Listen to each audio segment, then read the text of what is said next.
চাওক প্ৰথমতে জনাই লৈছোঁ তেখেতৰ শেহতীয়াভাৱে যি স্বাস্থ্যৰ অৱনতি কালিৰ ভাগৰ পৰা এতিয়ালৈকে আচলতে অৱনতি ঘটিছে, কিন্তু এই মুহূৰ্তলৈকে সঠিকভাৱে ক'ব পৰাকৈ আমাৰ হাতত এই মুহূৰ্তলৈকে তেনেকুৱা ধৰণৰ তথ্য নাই। কিন্তু যিখিনি তথ্য আমি লাভ কৰিছোঁ, ফোনযোগে আমি যিসমূহ তথ্য লাভ কৰিছোঁ সেই অনুসৰি তেখেতৰ এতিয়াও মগজুৰ ৰক্তক্ষৰণ আৰু হাওঁফাওৰ ৰক্তক্ষৰণ এতিয়াও হৈ আছে। কামিহাড় পৰ্যন্ত ভাঙি গৈছে, ৰাজহাড় ভাঙি গৈছে, হাত ভাঙিছে, ভৰি ভাঙিছে। গতিকে কালি প্ৰায় 3:30-4 মান বজাৰ ভিতৰত এই ঘটনা সংঘটিত হৈছিল আৰু এই মুহূৰ্তত মই গুৱাহাটী ক্লাবৰ মেজিষ্ট্ৰেট কলনীৰ বাহিৰত উপস্থিত আছে আৰু ভিতৰ পিনে যি দেখিবলৈ পাইছে এয়া কেমেৰা পাৰ্চন নৱ মুক্তিয়াৰে দেখুৱাইছে। এয়া হৈছে মেজিষ্ট্ৰেট কলনী, গুৱাহাটী মহানগৰীৰ হেদায়তপুৰত থকা, গুৱাহাটী ক্লাবৰ হেদায়তপুৰত থকা এয়া মেজিষ্ট্ৰেট কলনীতে আজি কালি 3-3:30 বজাৰ ভিতৰত এগৰাকী দণ্ডাধীশ পৰ্যায়ৰ বিষয়া ত্ৰিদীপ কোঁৱৰ, তেখেতে ইতিমধ্যে অতিৰিক্ত জিলা আয়ুক্ত হিচাপে কৰ্মৰত হৈ আছিল আৰু কামৰূপ মহানগৰ জিলাত তেওঁ শেহতীয়াভাৱে 3-4 বছৰ ধৰি তেওঁ ইয়াতে কাৰ্যনিৰ্বাহ কৰি আছিল আৰু কালি অপ্ৰত্যাশিতভাৱে আচলতে তেওঁ অপচেষ্টা চলায় আৰু ইতিমধ্যে গুৰুতৰ আঘাত লৈ অতিকৈ সংকটজনক অৱস্থাত তেওঁ চিকিৎসাধীন অৱস্থাত আছে। আপুনি সুধিছিল কি কাৰণত এনেকুৱা পথ বাছি ল'বলৈ বাধ্য হ'ল তেওঁ, এই মুহূৰ্তলৈকে সেই কথা স্পষ্ট হোৱা নাই। যদিও বা এখন আত্মহত্যাৰ টোকা এটা লিখি থৈ গৈছে, তাত তেওঁ স্পষ্টভাৱে লিখি থৈ গৈছে যে তেওঁৰ পৰিয়ালৰ বা আন কোনো মানুহ এই ঘটনাৰ বাবে কোনো ধৰণে জগৰীয়া নহয় বুলি তেওঁ উল্লেখ কৰিছে।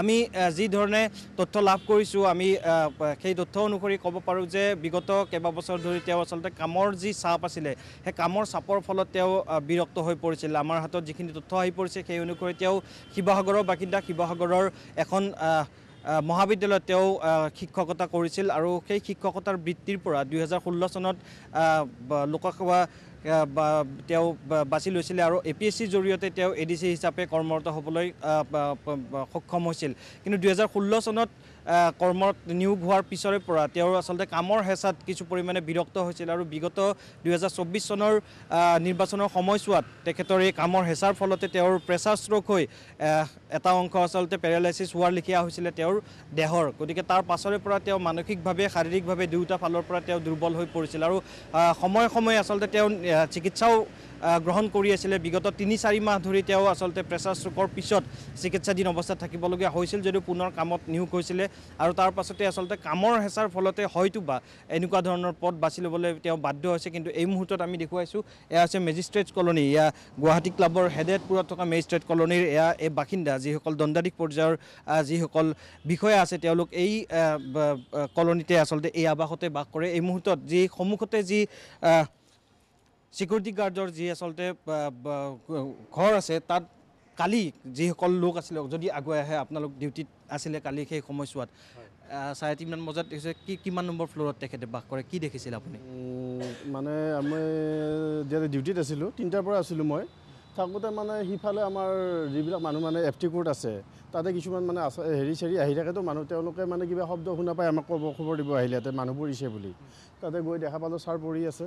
তাৰপিছত লগে লগে আমি ছাৰৰ গাড়ীতে ড্ৰাইভাৰৰ লগত লৈ উঠাই মানে ইয়াতে এইখন কি কয় নেমকিয়া হস্পিটেলত ভৰ্তি কৰাই দিম আৰু। কেনেকুৱা অৱস্থাত দেখিছিল আপুনি? আমি ইতিমধ্যে দেখিছোঁ গুৰুতৰভাৱে আঘাতপ্ৰাপ্ত হৈ আছে তেওঁ এতিয়ালৈকে। বাৰু সেনেকুৱাই আৰু অলপ মানে পৰিছেতো, দুখত পাইছে আৰু হাত ভৰি তেজ ওলাইছে সেইবিলাক। অকলে থাকে নেকি ইয়াত? অকলে নাথাকে, তেখেতৰ ফেমিলি থাকে, এই বাবু এটা, মাইনা এটা আৰু বাইদেউ থাকে। কালি কামত যোৱা আপুনি দেখিছিল নে? কামত ওলাই যোৱা তেনেকুৱা? কালিতো কামত যোৱা নাই, তেখেতে মানে ট্ৰিটমেণ্টৰ কাৰণে তেখেতে আগতে মানে পেৰালাইচিছ হৈয়ে আছে আল্টিমেটলি। তেখেতে মানে সেই ট্ৰিটমেণ্ট কৰি আছে, মানে তেখেতে মানে চেকআপ টেকআপত গৈ থাকে, এনেকৈ গৈ আহি থাকে, সেয়াই আৰু। কালি সেই সময়ছোৱাত আপোনালোকে ততাতকে হস্পিটেললৈকে লৈ গৈছে? হয়, লৈ গ'লোঁ হয়।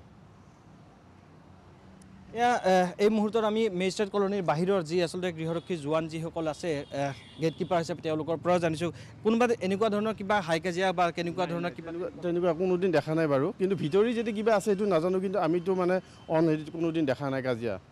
ইয়াতে তেওঁলোক ঘূৰি থাকে আৰু মানে থেৰাপি দি থাকে ছাৰক, আল্টিমেটলি হেৰি হৈ আছে, পেৰালাইচিছ ছাৰ আছেই, থেৰাপি দি থাকে, ইয়াতে খোজকাঢ়ি থাকে আমাৰ ইয়াতে কলনীৰ ভিতৰতে। আমাৰ মানুহটো খুব ধুনীয়া ছাৰ, খুব ভাল ছাৰ, খুব ভাল বুলি ক'ব লাগিব আৰু আমাক ভালকৈ মৰমতে মাত দিয়ে, সেয়াই আৰু।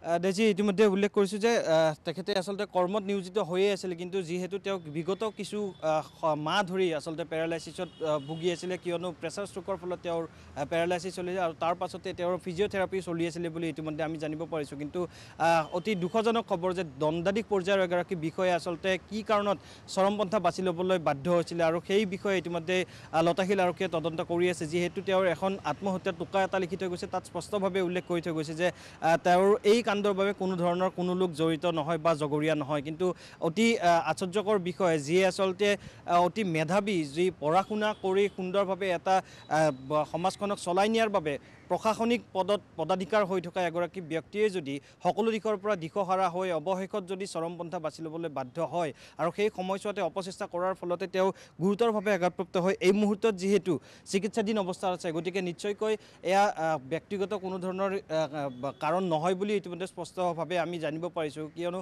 ইতিমধ্যে যিসকল লোকে তেওঁক জানে বা তেওঁৰ বিষয়ে যিসকলে জানে, তেওঁক চিনা জানা আছে, তেওঁলোকেই উল্লেখ কৰিছে যে এনেকুৱা ধৰণৰ কোনো ঘটনা হ'ব নোৱাৰে, কামৰ হেঁচাৰ বাবেহে তেখেতে আচলতে এনেকুৱা ধৰণে, আৰু হয়তো যিহেতু 2024 চনৰ নিৰ্বাচনৰ সময়ছোৱাত অত্যাধিক কামৰ চাপৰ ফলত তেওঁৰ প্ৰেছাৰ ষ্ট্ৰোক হৈছিলে, হয়তো হতাশা আহি পৰিছিল বা হয়তো শাৰীৰিকভাৱে অক্ষমতা অহাৰ ফলতে তেওঁ হয়তো মানসিকভাৱেও ভাগি পৰিছিল। আমি পুনৰবাৰ দেখুৱাইছোঁ, এয়া কেমেৰা পাৰ্চন নৱমুক্তিয়াৰে দেখুৱাইছে, যিটো অট্টালিকাত তেওঁ আছিলে, মেজিষ্ট্ৰেট কলনীৰ যিটো অট্টালিকা, ইয়াতে 4মহলীয়া অট্টালিকা এটা, আৰু এই 4মহলীয়াৰ 3য় মহলাৰ পৰা তেওঁ আচলতে কালি তললৈ জঁপিয়াই আৰু তাৰপাছতে গুৰুতৰভাৱে আঘাত লৈ এই মুহূৰ্তত মৰণপণ, এই মুহূৰ্তত তেওঁৰ চিকিৎসা চলি আছে। তেওঁৰ কামিহাড়, ৰাজহাড়, বুকুৰ লগতে যি হাতৰ যি হাড় থাকে, সেই হাতৰ হাড় ডিছলকেট হোৱা বুলি ইতিমধ্যে জানিব পৰা গৈছে। লগতে মগজুৰ তেওঁৰ ৰক্তক্ষৰণ এতিয়ালৈকে হৈ আছে, আৰু 10 মান বজাৰ ভিতৰতে মেডিকেল ৰিপৰ্ট হিচাপে তেওঁক ষ্টেবল কৰাৰ বাবে যি অহৰহভাৱে ঘণ্টাৰ পিছত ঘণ্টা নিশাটোৰ ভাগতে আচলতে চিকিৎসক নিয়োজিত হৈ আছে বুলি ইতিমধ্যে আমি জানিব পাৰিছোঁ। কিন্তু 10 বজাৰ পিছত আচলতে নেমকেয়াৰ হাস্পতালৰ স্বত্বাধিকাৰ ডক্টৰ হিতেশ বৰুৱাই আমাৰ আগত মন্তব্য প্ৰকাশ কৰিব বুলি ইতিমধ্যে কৈছে। গতিকে শেহতীয়াভাৱে তেওঁৰ কি স্বাস্থ্যৰ আপডেটছ আছে, আমি নিশ্চয়কৈ পৰৱৰ্তী সময়ছোৱাত জনাই যাম। দেজি। হয় পাৰ্থ, এই মুহূৰ্তত ধন্যবাদ জনাই